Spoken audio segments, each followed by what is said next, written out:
اعوذ باللہ من الشیطان الرجیم بسم اللہ الرحمن الرحیم تو چہرہ بہت آوت بڑھیا واما بنعمت ربک فحدث صدق اللہ العلی العظیم وصدق رسولہ النبی الکریم ونحن على ذلك لمن الشاہدین والشاکرین والحمد للہ رب العالمین۔ برادران ملت اسلامیہ، یہ سب سے پہلے مورا مل کر آقائے کائنات فخر موجودات دونوں عالم کے مالک و مختار سرکار احمد مصطفیٰ محمد مصطفیٰ صلی اللہ تعالیٰ علیہ وسلم کی بارگاہ بیکس پناہ میں ہدیہ درود شریف آواز بلند پیش فرمائیں۔ اللہم صلی علی سیدنا و مولانا محمد بارک وسلم صلاۃ و سلام علیک یا رسول اللہ۔ لا ورب العرش، جس کو جو ملا ان سے ملا، لا ورب العرش، جس کو جو ملا ان سے ملا، بڑھتی ہے کونین میں نعمت رسول اللہ کی، بڑھتی ہے کونین میں نعمت رسول اللہ کی۔ میرے دوستوں اور بزرگوں، ایک بچے کے ولادت کے تعلق سے یہ محفل منعقد ہے، اور چاہے بچہ پیدا ہو یا بچی پیدا ہو، نعمت دونوں ہے، اور نعمت کی حصول یابی کے لیے اللہ تبارک و تعالیٰ کا ذکر کیا جائے، رسول کائنات صلی اللہ علیہ وسلم کا ذکر کیا جائے، تو نعمت میں زیادتی پیدا ہوتی ہے، نعمت میں بڑھاوا پیدا ہوتا ہے۔ نعمت جو خدا عطا کرتا ہے تو نبی کے صدقے سے ہمیں وہ نعمتیں ملتی ہیں، تو اس کا شکریہ ادا کرنا بے حد ضروری ہے۔ آج دنیا کے حالات بد سے بدتر ہیں، ایسے حال میں ہمیں اور آپ کو نبی کی ذات سے وابستگی سب سے زیادہ لازم و ضروری ہے۔ دنیا چھوٹے چھوٹ جائے، رشتہ دار چھوٹے چھوٹ جائیں، لیکن ہمارا جو نبی کے ذات سے جو تعلق ہے، وہ تعلق ہمیں ہمیشہ برقرار رکھنی ہے، چاہے اندھیرا ہو یا اجالا ہو۔ ہمیں جو لڑکا یا لڑکی کی صورت میں جو نعمتیں مل رہی ہیں، یہ میرے آقا سرور کائنات صلی اللہ علیہ وسلم کا صدقہ ہے۔ مفسرین زیر آیت ارشاد فرماتے ہیں کہ نعمت کے معنی ہے فائدہ دینے والی چیز، اور لڑکا پیدا ہوتا ہے تو کہتے ہیں یہ بمبئی جائے گا، سعودیہ جائے گا، مزدوری کرے گا، پیسہ لائے گا۔ اب بچی پیدا ہوگی تو یہ کس طرح سے نعمت ہے؟ تو جو گھر میں رہے گا وہ سب اٹھا لے جائے گی، لیکن میرے آقا سرور کائنات صلی اللہ علیہ وسلم کے دنیا کی ساری نعمتوں میں سب سے بڑی نعمت جو خدا کی طرف سے عطا ہوئی ہے، وہ میرے آقا سرور کائنات صلی اللہ علیہ وسلم کی ذات اقدس ہے۔ اور جو دیگر دنیاوی نعمتیں ہیں، وہ میرے آقا سرور کائنات صلی اللہ علیہ وسلم کے صدقے اور توسل سے حاصل ہوئی ہے۔ اعلیٰ حضرت فاضل بریلی رضی اللہ تعالیٰ عنہ بریلی کی سرزمین سے تڑپ کر ارشاد فرماتے ہیں، لا ورب العرش، جس کو جو ملا ہے ان سے ملا ہے، بڑھتی ہے کونین میں نعمت رسول اللہ کی، اور فلسفہ حیات اور فلسفہ موت، یہی دو چیزیں میں بیان کر دے رہا ہوں۔ وقت زیادہ ہے، سب کے چہروں پر، سب کے جسم پر نیند کا غلبہ اتنا شدید ہے کہ یہ چائے بھی اس شدت کو نہیں ختم کر پا رہی ہے، نہ مائک اور نہ یہ تقریر۔ کوئی لذت نیند کے لذت سے اس وقت بہتر ان کو نظر نہیں آ رہی۔ پڑھیے درود پاک، اللہم صلی علی سیدنا مولانا محمد بارک وسلم صلاۃ و سلام علیک یا رسول اللہ۔ میرے سرکار نے ارشاد فرمایا کہ بچہ پیدا ہو تو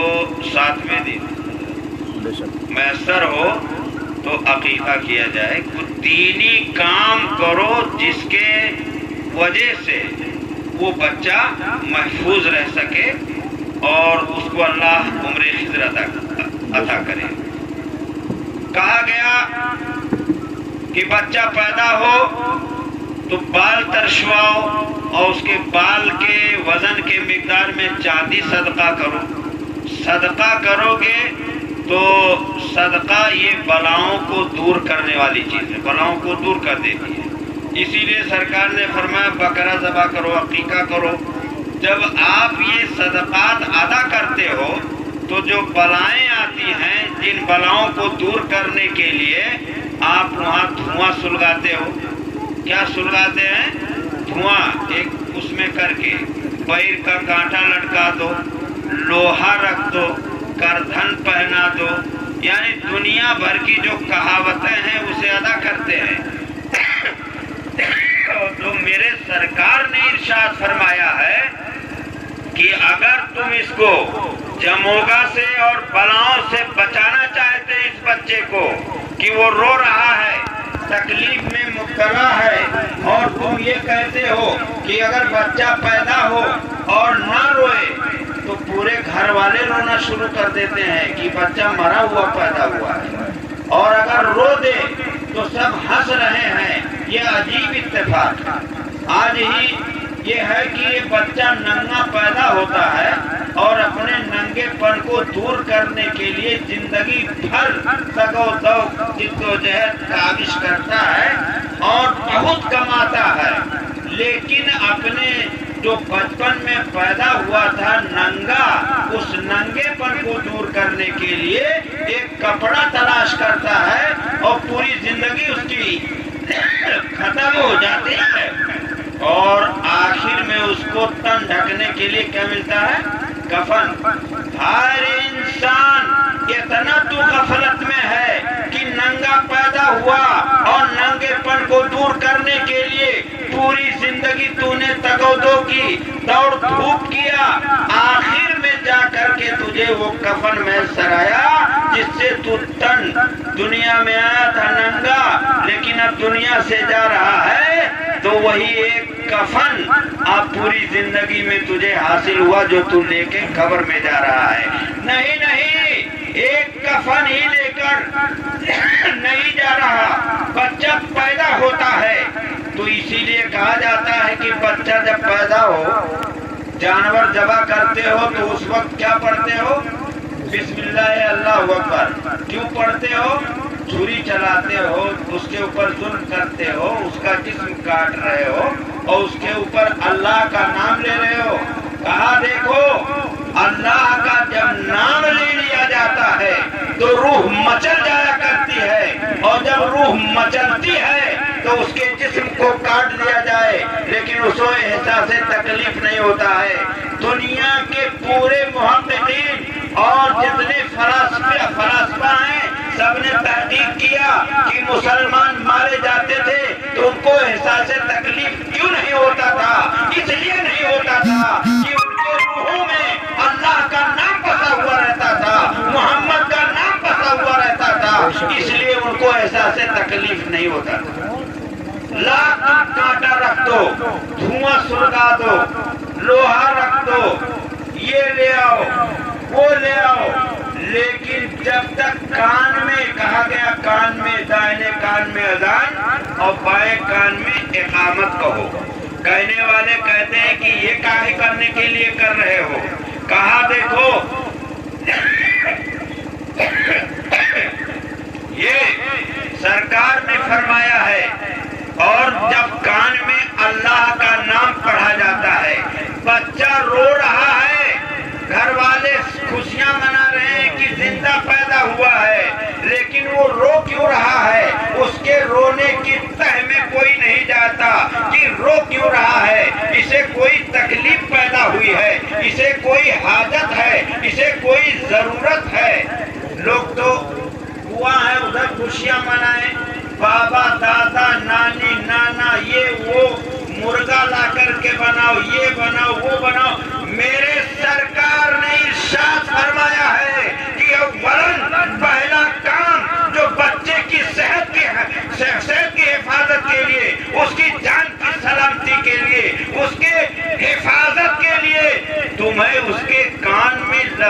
اللہ کلمہ جلالت جب تم پڑھو گے اور نام محمد، اسم محمد، وہ اسم محمد کہ اگر کشتی چل رہی ہو سمندر میں اور یا رسول اللہ اغثنی، یا رسول اللہ کا نعرہ بلند کر دیا جائے تو نام محمد کی برکت سے کشتی صحیح سلامت ساحل نجات کو پہنچ جاتی ہے۔ تو وہ نام محمد جب کان میں پڑتی،